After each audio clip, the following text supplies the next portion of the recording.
Okay. Can you see what is written here? Light travels faster than light, with the possible exception of bad news, which follows its own rules. This is from a famous book, Galactic Hitchhiker, like this. Okay, I will speak about two new experiments and the special theory of relativity. Of course, I will skip explanation of this theory. The experiments are opera experiment, which results appeared in November. And the second experiment is made in the synchrotron center of the Kurchatov Institute. This is in Moscow. And its results appeared 1 month ago in Russian physical journal, very popular journal. I hope you know what does it mean, synchrotron. I'll briefly explain this.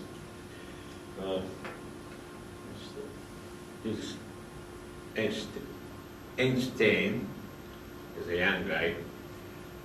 You know, as I understand, the special theory of relativity, which appeared in 1905. General theory of relativity later, but we didn't study this, I'm sure. Principle of relativity is written here, as it was formulated by Newton, earlier by Galileo. So I'll skip these things. You know about Galilean transformations of coordinates from one inertial reference frame to another inertial reference frame, the so-called Galilean transformations, and that it is absolutely impossible to distinguish one inertial system from the other using physical laws. This is the sequence of the principle of relativity and these transformations. This is true for mechanics, but what about electrical phenomena, magnetism and light, about Maxwell equations? They are written here. I will not explain them. Equations of Maxwell. If we make Galilean transformations of coordinates, will Maxwell equations become in the same form? You know this, I think. Of course not.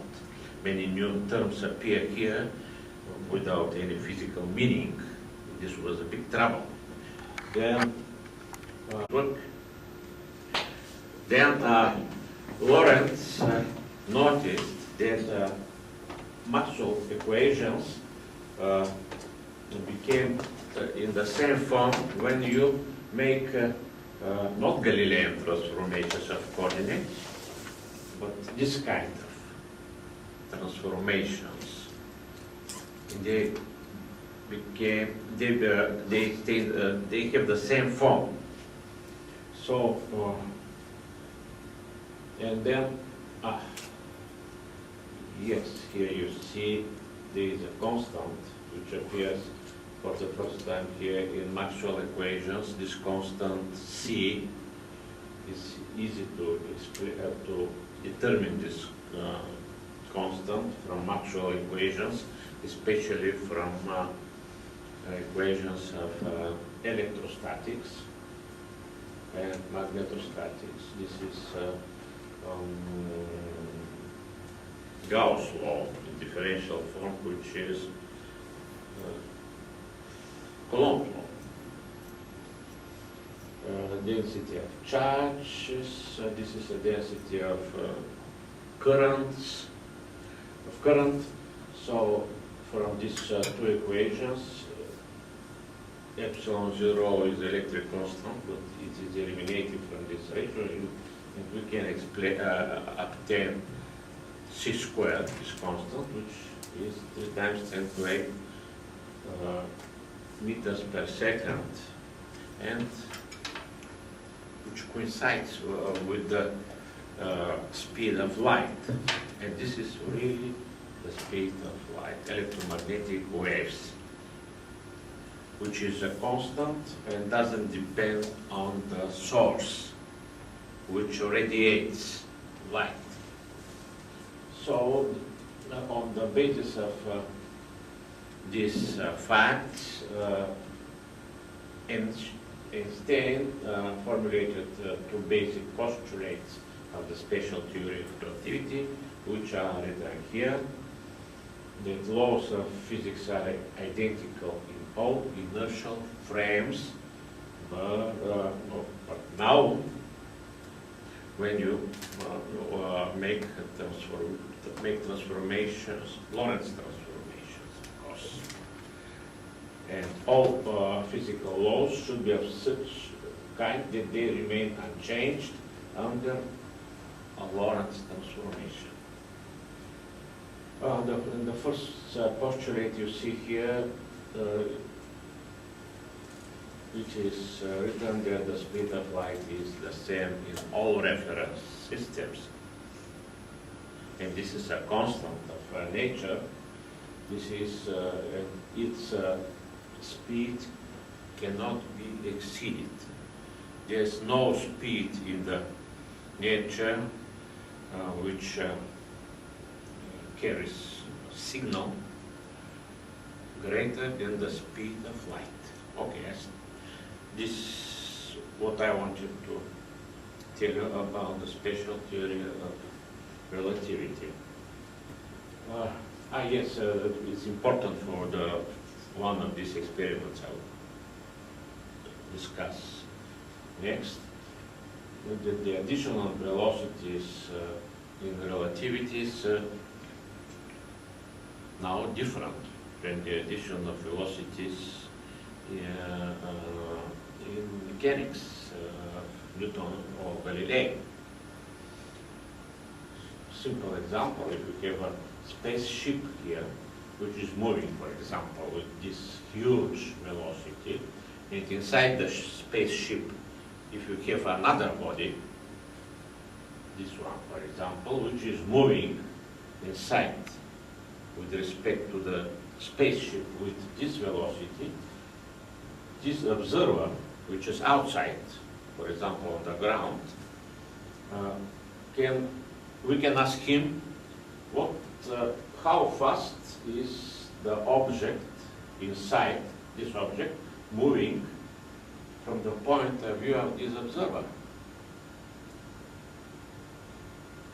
It's easy to say 200,000 kilometers per second here plus this velocity, width velocities, and the velocity of this object from the point of this observer could be 400,000 kilometers per second, much greater than the speed of light, which is impossible from the special theory of relativity.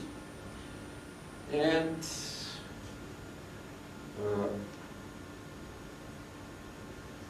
this is not true, of course, to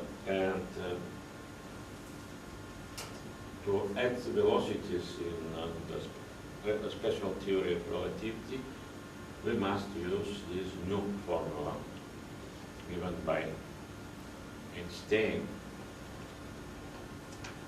These are two velocities. This is the new velocity. You see there is in the denominator another term.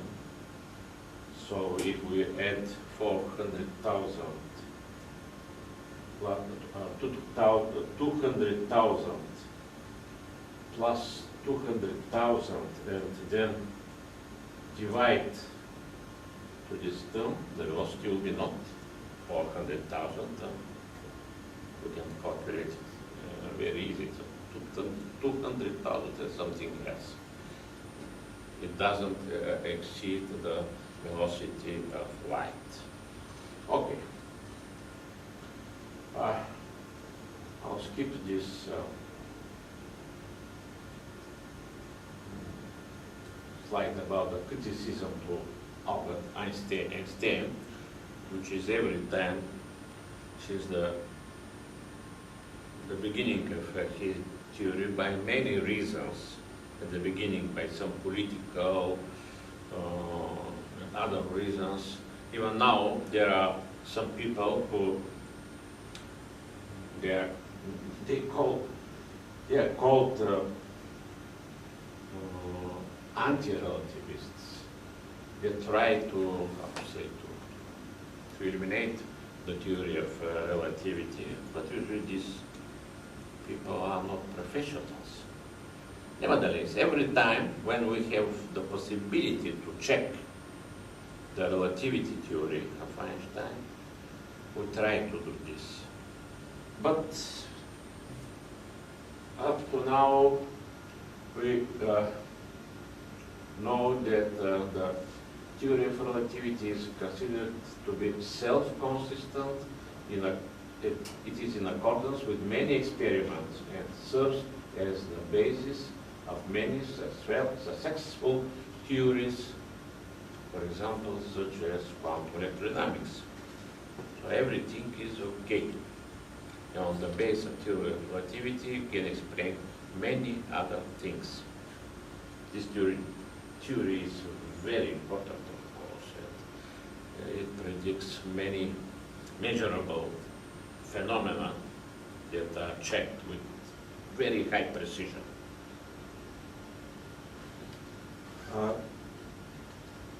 Kurchatov Center for Synchrotron Radiation is in Moscow. And they decided to make an experiment, which idea is very old, to check this law I just showed you about the addition of velocities. If you have a source of light which is moving very fast, almost with the speed of light, and this source of light emits light which speed is c, speed of light, what will be the speed of light when we measure it? 2 times c? Of course not, it must be less, according to the law of addition of velocities. Many experiments check this law, of course, but it is very difficult to produce a source of light and to measure directly this. And they try to use this as a source, a bunch of very energetic electrons, which electrons are moving with almost the velocity of light. Because till now some people think that Ritz,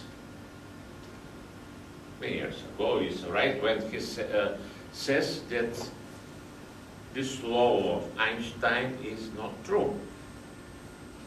For example, when De Sitter in this year showed that every time I say Einstein in a German way, not Einstein, when Einstein is right because he he said observing binary stars that are moving each around another, and said that if Einstein is not right, then for example, here the velocity of light could be c plus u is the velocity of one of the star in the other. If Einstein is not right, according to De Sitter, we cannot observe what we see observing these binary stars. But Ritz said this is because when the star, which is moving with some velocity, emits light with velocity of c, the velocity of this light is v plus c, but when this light enters the interstellar gas, which is medium, diffractive medium, this interstellar gas acts as a new source of light. And then this new source of light emits light with the velocity c. Because of this, we see the light with velocity c, not v plus c. Is it true?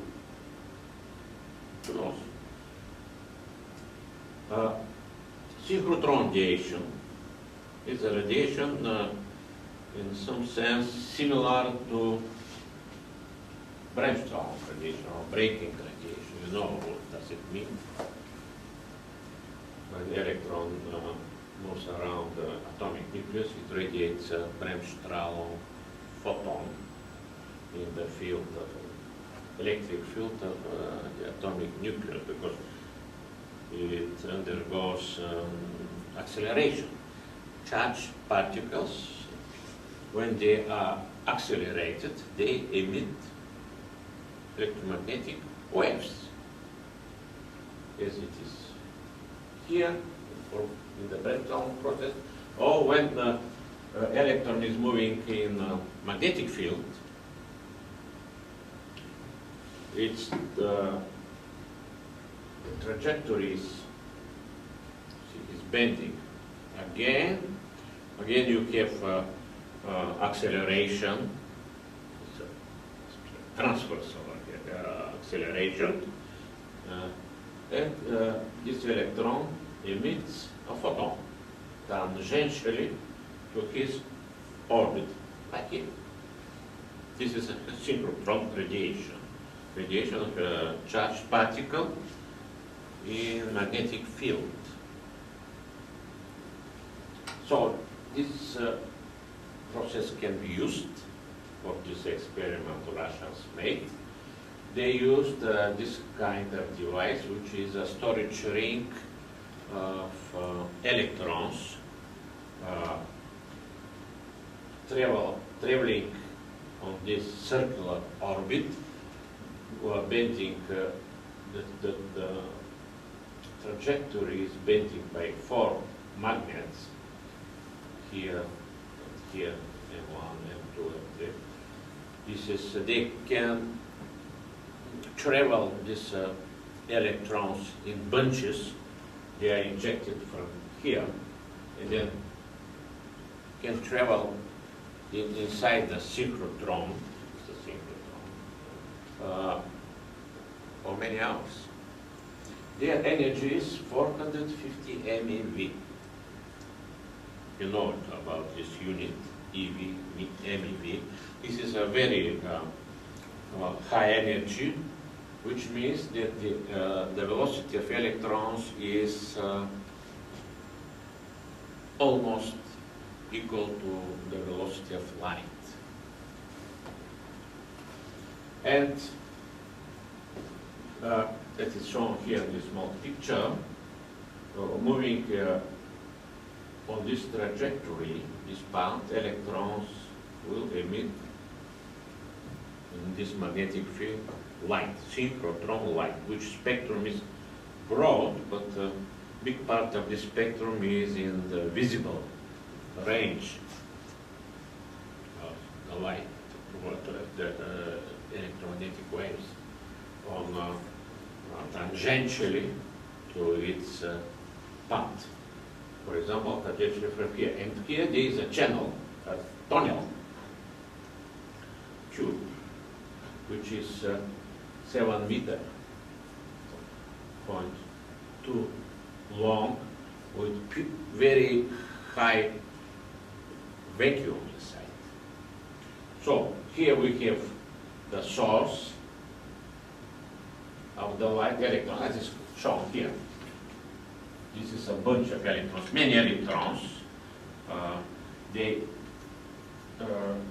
move on this circular path with a velocity equal almost to c, and they emit light, which goes to this tube tunnel. Here is the detector of the light. So we can measure the velocity of the light. From here is the point of radiation, and here is the point of detection. It is here. So, yeah, we want to see if this velocity is c, this is c, would be the velocity of light here to c, or again only c.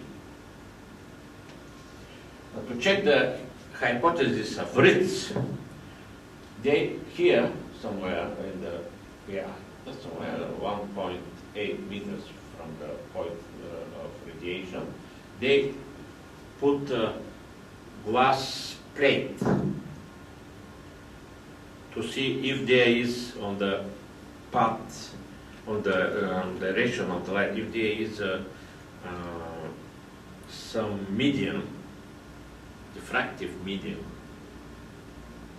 Will be the hypothesis of Ritz true?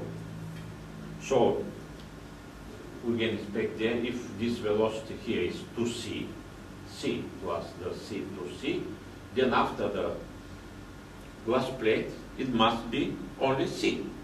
This glass plate will work as a source, independent source of light with velocity c, source which doesn't have any memory of the light which enters this source. Yes, this is a synchrotron. Okay. There's some additional. There's some devices for synchronization. Oscilloscope here.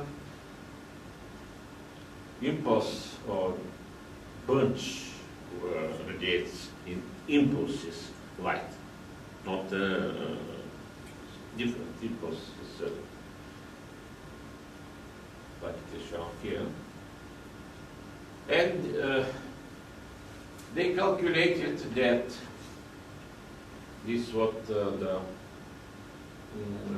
oscilloscope gives to us, impulses of synchrotron lights. Here, the first picture, it is without this glass plate. Here, with the glass plate here. So it's easy to calculate the time shift between two oscillograms or two pictures. It must be very easy to calculate if here is the c plus c and so on, it's shown here. The expected phase shift must be 9 nanoseconds if with the glass plate. So this process must be shifted by 9 nanoseconds. But they are not shifted. No shift observed. Which means that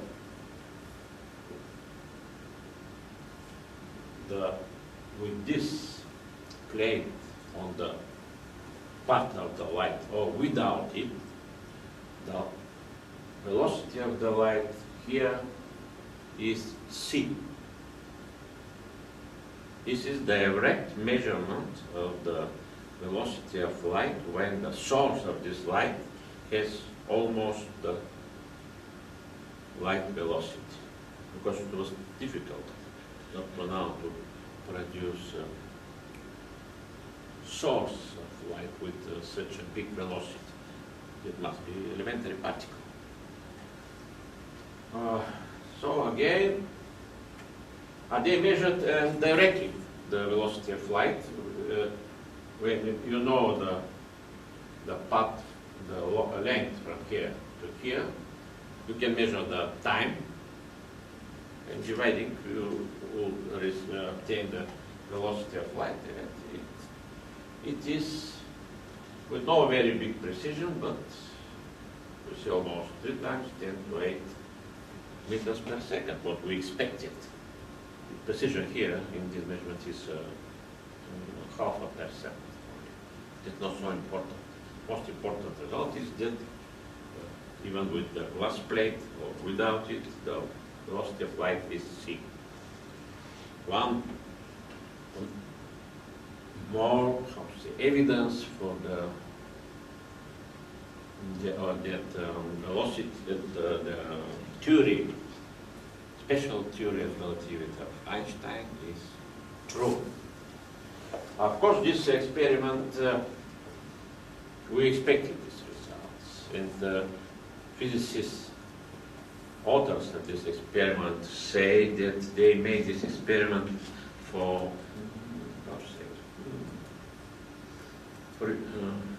educational purpose. It will enter probably textbooks. Nobody expected that something will happen here, as it happened in opera experiment. Opera experiment was designed to measure another thing, but physicists decided to measure at the speed of neutrino. Opera, this is what is written here. This is the message of the Director General of CERN, Rolf Hoyer, in 23rd of September. Why September? Yes. Okay, that's it. He organized a seminar in CERN. CERN, okay, I'll speak about CERN. Organized a seminar for presenting of results of this big experiment, opera, because they are, he says here, surprising observation. It's really surprising. In opera, they measured the velocity of neutrino to be greater than the velocity of light in vacuum, which is impossible according to special relativity of light, special relativity theory of Einstein.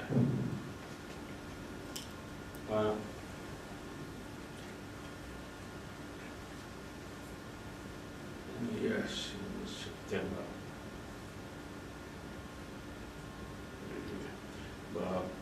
Paper of this collaboration was sent on 17th of November. Yes, September 22. They reported that 17 GeV. GeV is 1 million eV. MeV is 1 million eV, electron volts. Very high energy. Opera means oscillation project with emulsion tracking apparatus, and was designed to detect neutrino oscillations. You know that neutrino?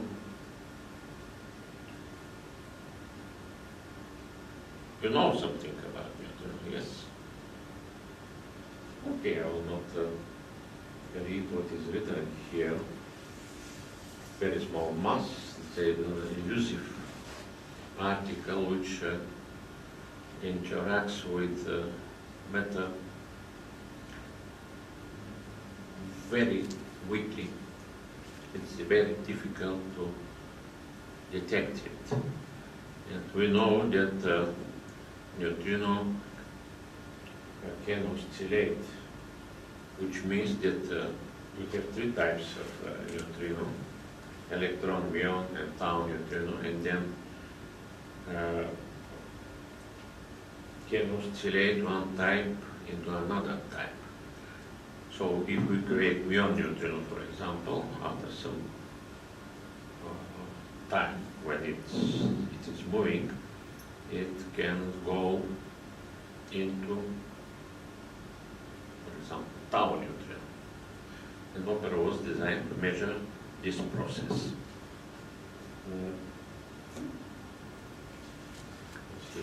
Opera designed to detect neutrino oscillation in direct appearance mode in the muon neutrino to tau neutrino channel. Principle to measure the velocity of neutrino is very simple. Neutrino is created in CERN. CERN is European Organization for Nuclear Research. And this is an international organization whose purpose is to operate with the world's largest particle physical laboratory. 20 states are members of this organization, including my country, Bulgaria.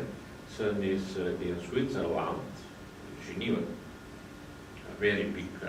Now they have the biggest in the world hadronic collider, accelerator of protons, large LHC, large hadronic collider.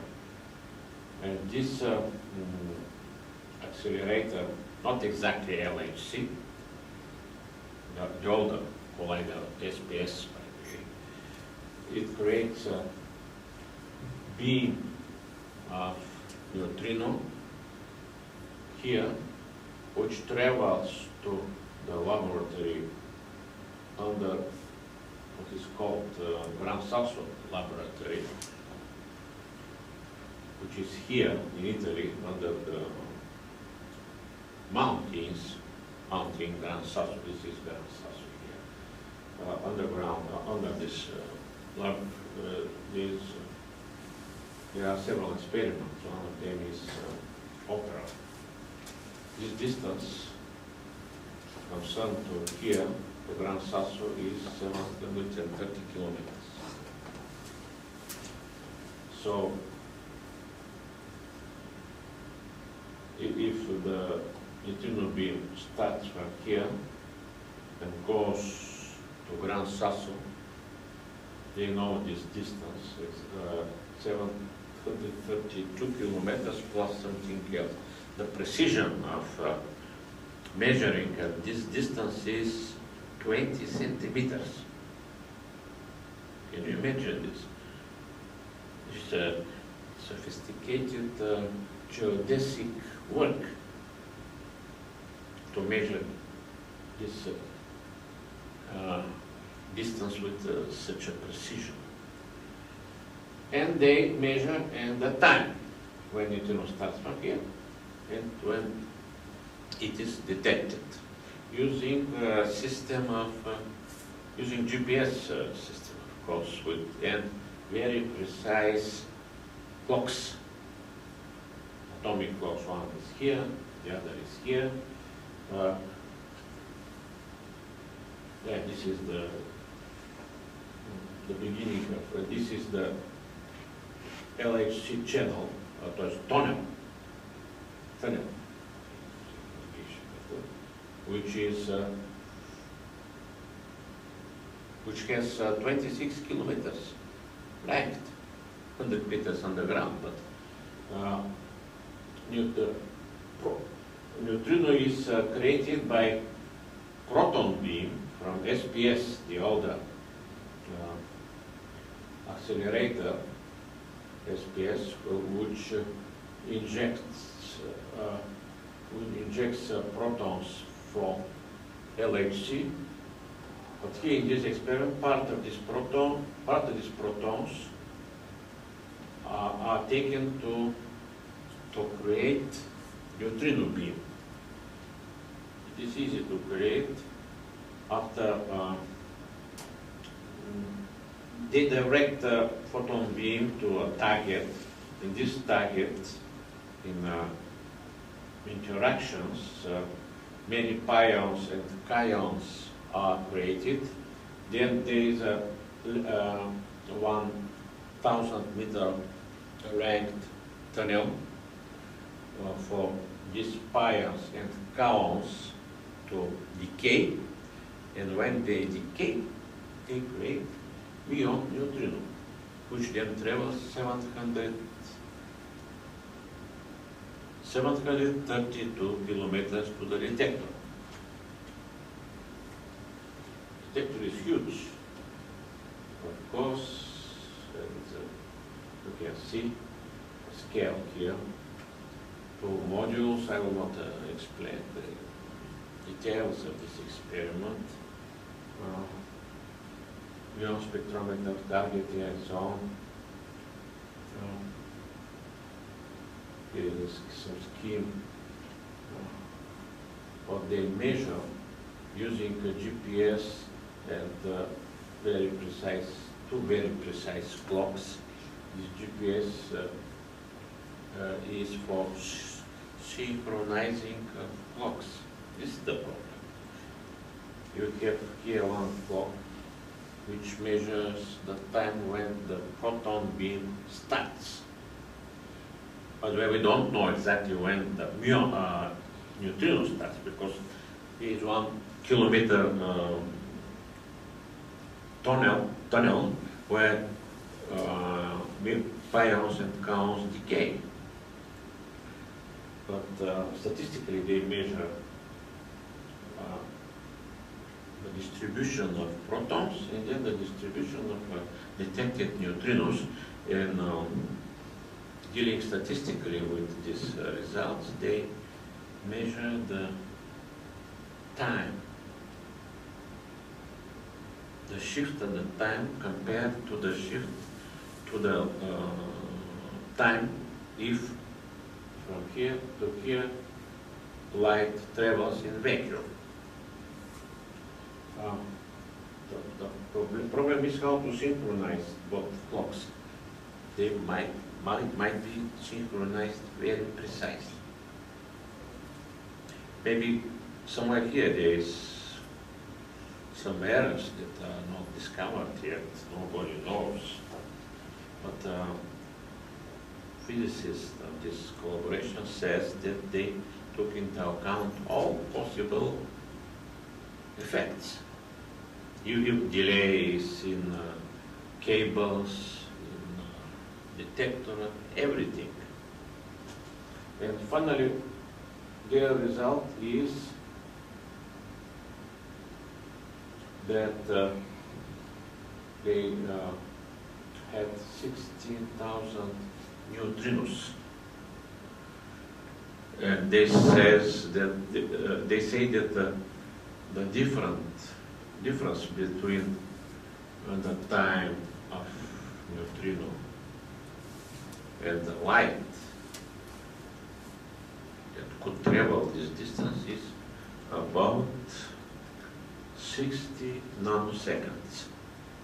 Neutrino arrives earlier to the detector than light by 60 nanoseconds, which is very surprising. So the relative difference V minus C over C is about 2.4 10 to minus 5.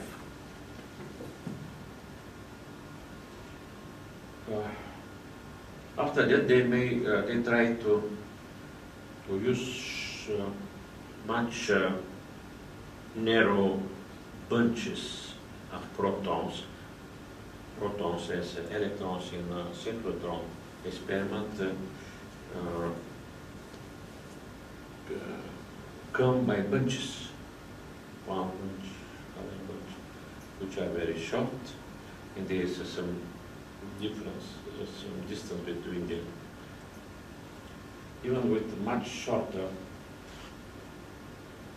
bunches, the result is the same, although with much smaller statistics, only 20 events, but the difference between neutrino speed and the light speed in vacuum is again about 60 nanoseconds. In several previous experiments in F-now, this was in this year, and minus in 2007, but with much lower statistics, results are similar. But the precision is much lower. Another thing is this experiment. This is very interesting measurement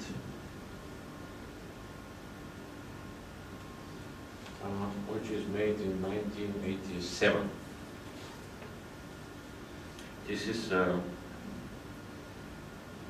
year when astronomers saw, and even we saw, this supernova explosion. SF means supernova, new star explosion.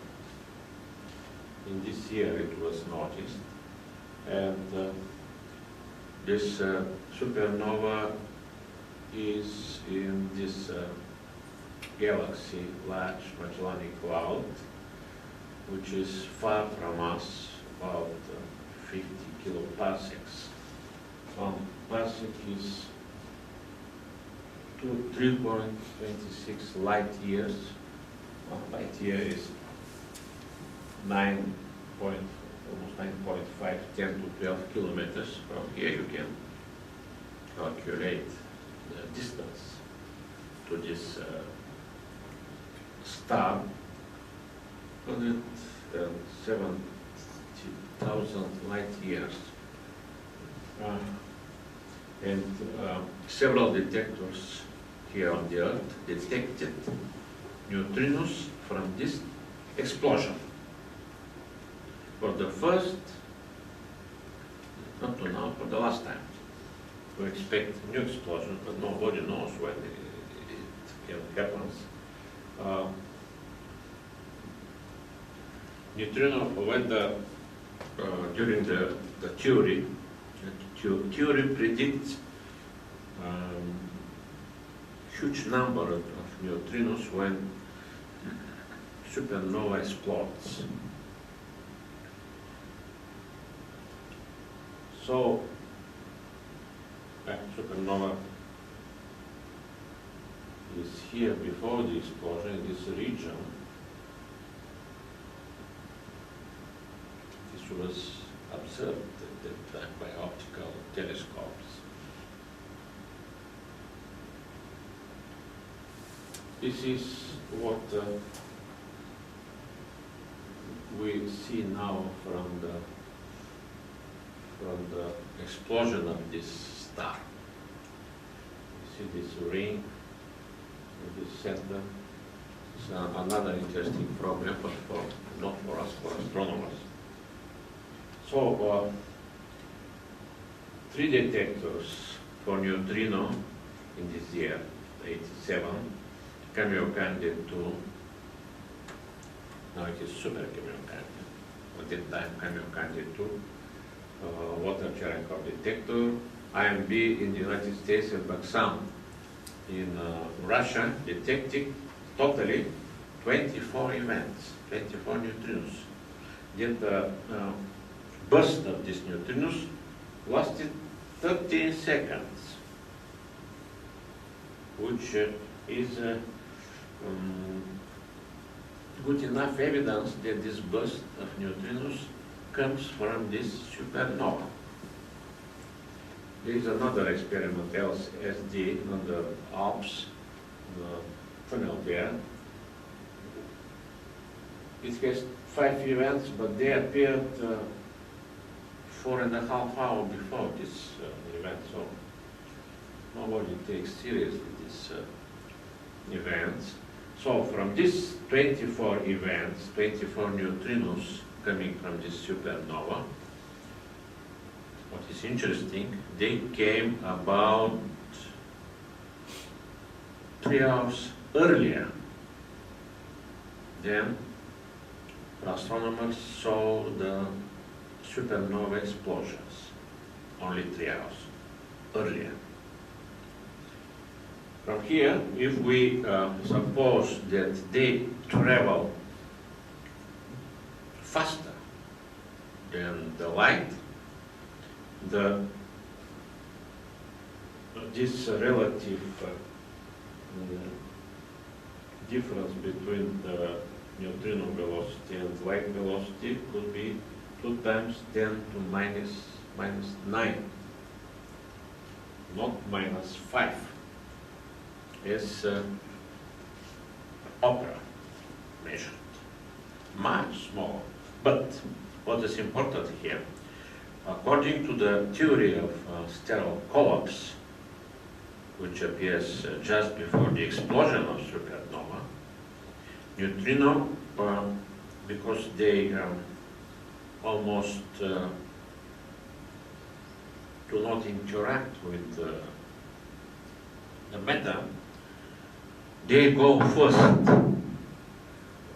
about 1, 2, or 3 hours before the explosion. So this difference between neutrino burst and explosion is just what we expected according to the theory. It's expected. So it's possible to say that this difference is due to the superluminal neutrino. Superluminal means that it travels faster than light. And difference is very big with opera. Very big contradiction with opera experiment. Although these neutrinos here are not muon neutrinos, they are electron neutrinos, maybe anti-electron neutrinos, and their energy is not 17 GeV on average, but about 10 MeV on average, which is also not in contradiction with opera experiment. So this very important experiment is in contradiction with opera. Okay, almost finished. There is a now famous theoretical work of these two people. Glechow is a very famous theoretician. He's a Nobel laureate, also specialist theories in elementary particle theory. And according to them, they have a theory that if some particle, for example, if neutrino, muon neutrino, as it was in opera, travels with velocity greater than the velocity of light, then several processes are permitted, which are similar to Cherenkov radiation. For example, neutrino can radiate photon.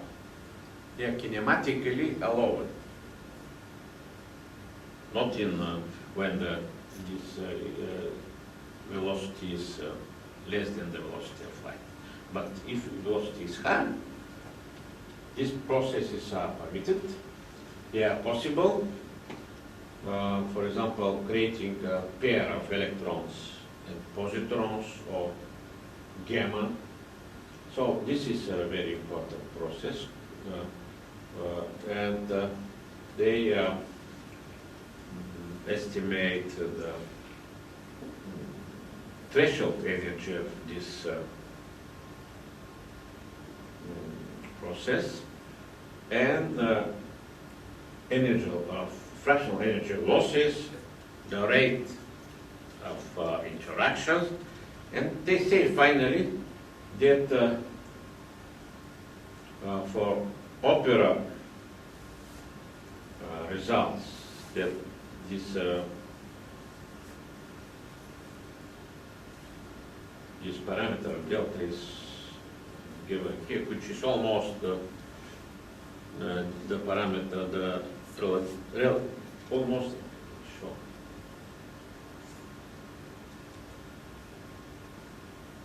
Almost this parameter. A little bit different. They use this kind of parameter. So according to Gleschall and Cohen, for opera result and baselines of 730 kilometers, the terminal energy must be 12.5 GeV, which means that neutrinos that have energy greater than this energy, they will radiate everything to this process. So we cannot measure, cannot see neutrinos with energy greater than this energy. All other energy above this energy must be radiated to electron and positron pairs. But at the same time, in Super Kamiokande, which is here in Japan, people observe neutrinos with energy between 1 GeV and 1 TeV, traveling 10,000 kilometers almost, coming from, not from above, but from the bottom of the Earth or from other angles. So, which we cannot expect according to this result. Or if we want to, if we use this result, I mean, observing neutrinos with energy greater than this energy, then we can estimate from here delta, which could be less than 1.4 10 to minus 8. Very different from this. Ice cube, another neutrino experiment, which is on the South Pole, in the ice, 1 kilometer below the surface.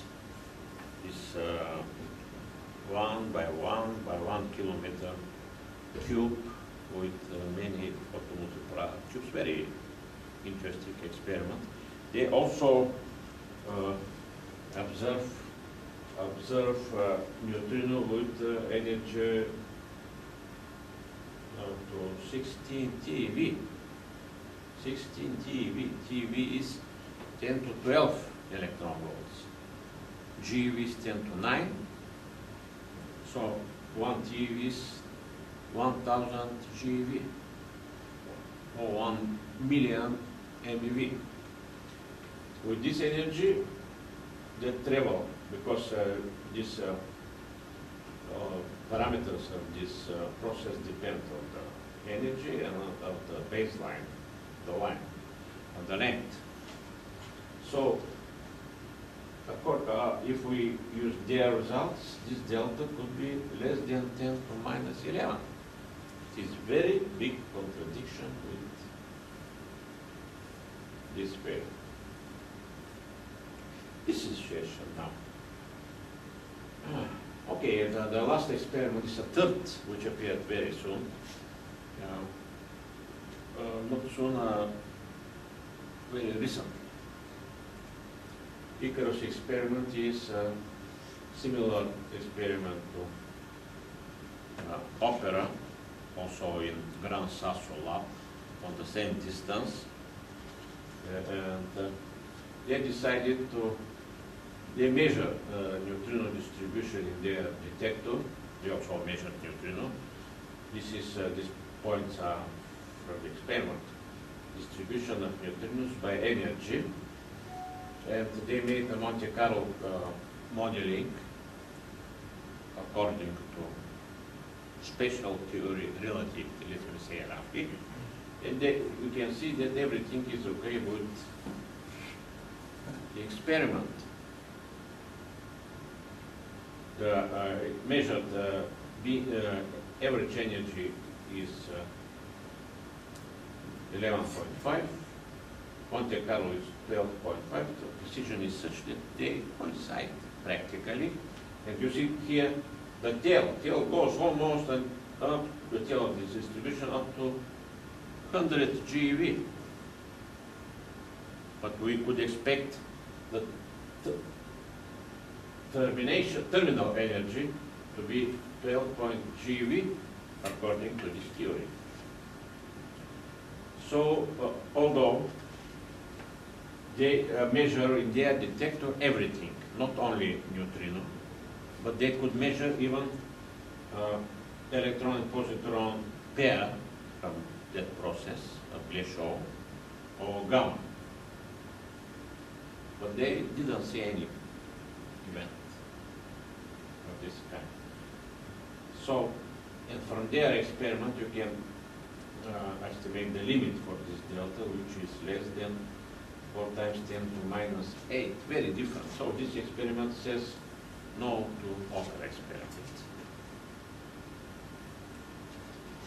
Yeah, I can stop. One comment.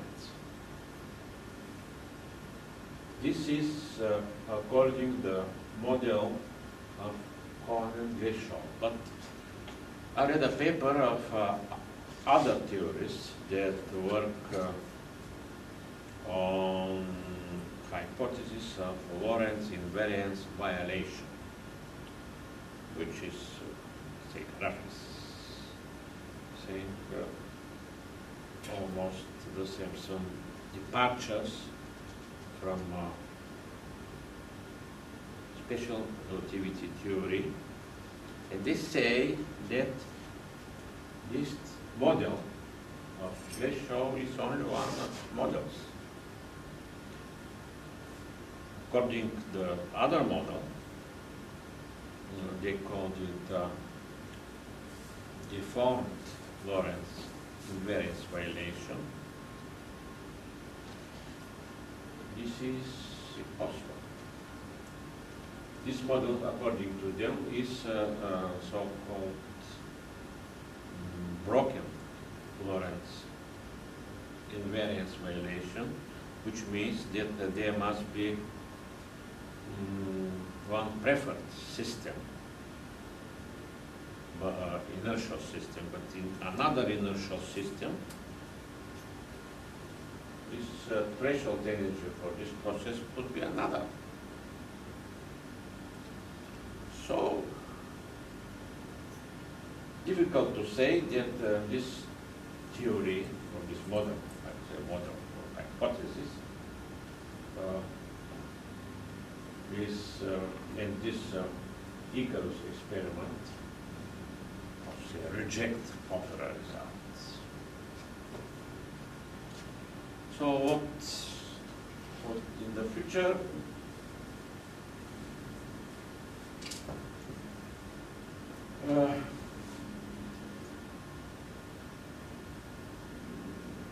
Here in the conclusions, I repeated this result that upper results contradict other experiment results of neutrino.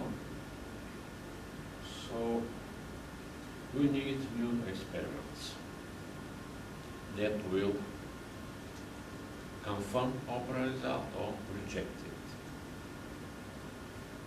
This is an extraordinary result.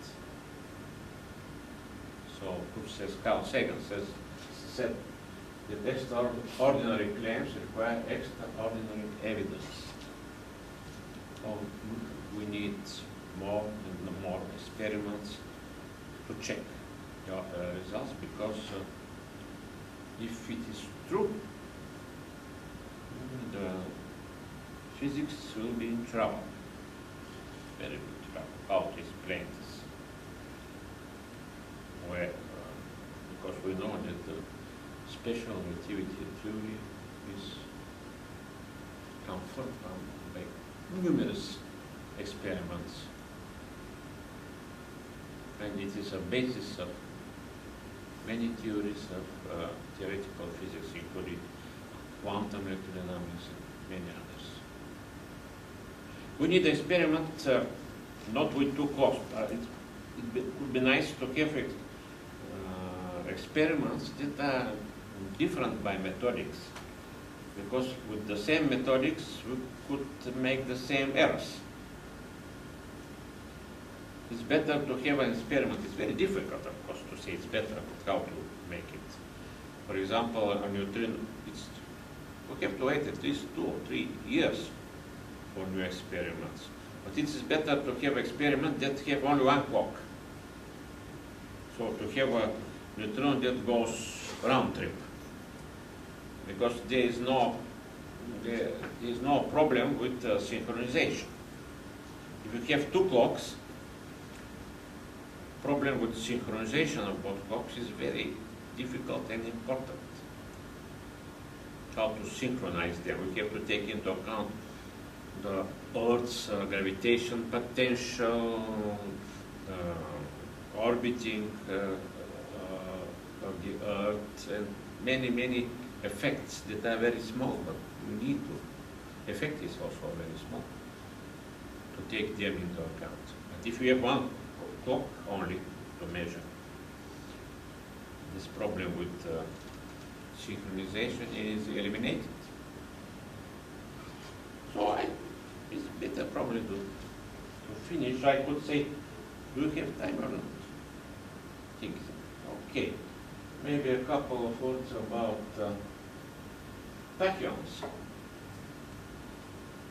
Maybe you know or you have heard about these hypothetical particles that could move with velocity greater than velocity of light. The situation is that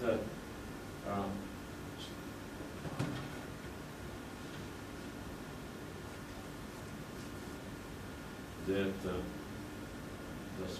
special theory of relativity do not forbid the existence of particles that move faster than light. It is possible, according to the theory of Einstein, according to Feinberg. But these particles, hypothetical particles, are called tachyons. Tachos means fast, I think, in Greek. But the velocity of light is a limit of the light for tachyons from above. According to this hypothesis, tachyons cannot move with velocity less than velocity of light. So this is a limit from them from above. While for ordinary particles, C is a limit from below. Ordinary particles cannot exceed C.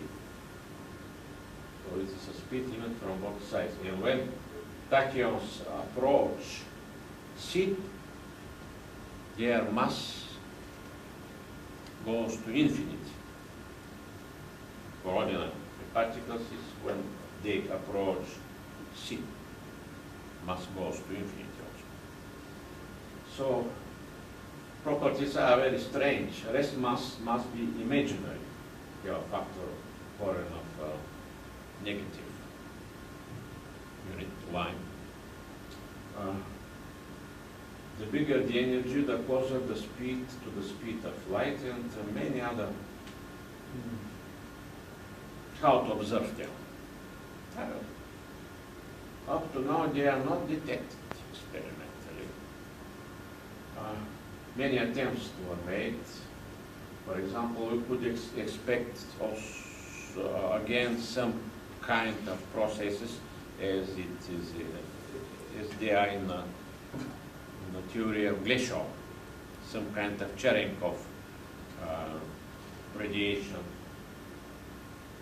So we could look for anomalous Cherenkov radiation, but they are not detected yet. Maybe they will not be detected.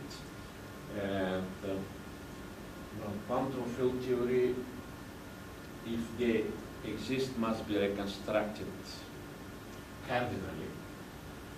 There are many problems with causality.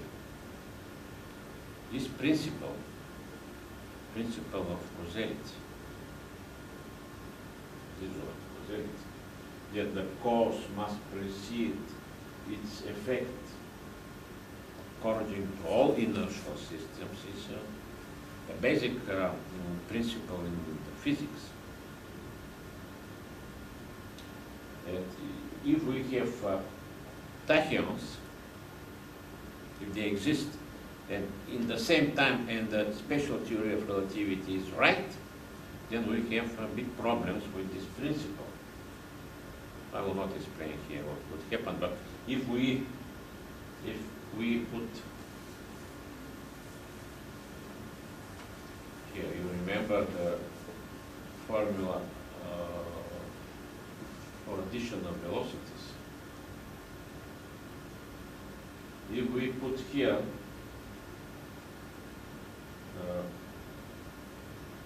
velocity that is higher than c, then for this velocity you can obtain very strange results. For example, it could be negative. So, coordinate system, inertial coordinate system, you see that the object moves on this direction. In another coordinate system, you can it moving from there. For tachyons. So,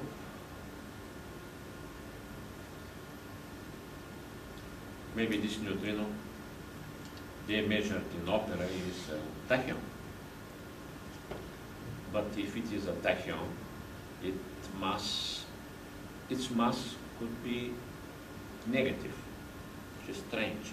But from the other side, we know that the difference in masses between different type of neutrinos is a result from oscillation experiments. It's very small, which means that other type of neutrinos also could have negative mass.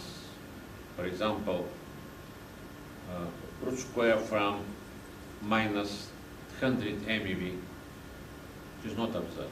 So many problems with the existing of tachyons. Here I will stop. Thank you very much. Ask me questions. It's not easy to understand everything. Many details, many terms, plus English. Not only your English, my English.